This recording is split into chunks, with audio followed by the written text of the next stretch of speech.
Bonjour à toutes et à tous, je vais vous proposer dans cette petite vidéo la mise en activité H5A2.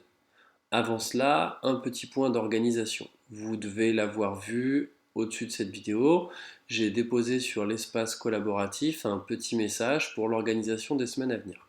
On va se retrouver en organisation hybride, c'est-à-dire qu'on se verra par demi-groupe en classe.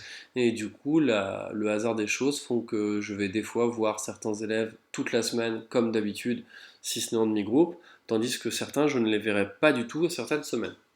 Quoi qu'il en soit, on garde le même rythme, c'est-à-dire 2 activités par semaine à corriger avec les synthèses. Si nous nous voyons en classe, eh bien vous pourrez utiliser le temps en classe pour les faire. Si on ne se voit pas en classe, il faudra donc les faire à distance.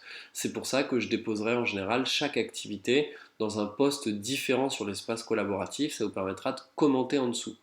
Je rajouterai la correction le plus tôt possible dans la semaine, mais comme je serai en classe pendant la journée, ça représente une charge de travail plus grande, donc je ferai ce que je peux en essayant de vous mettre dans des conditions les plus simples.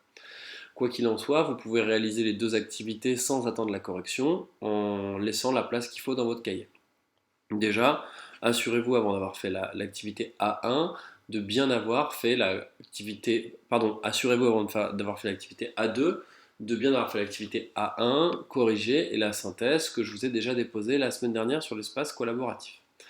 Ensuite, une fois que vous avez fait ça, vous pouvez noter en grand 2 comment à partir de 1947, les États-Unis et l'URSS s'affrontent-ils pour dominer le monde, et me coller donc cette activité A2.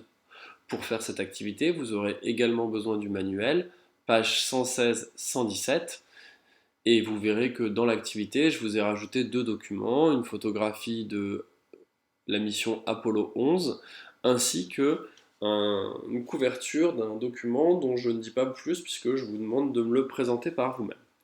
Voilà, bon travail.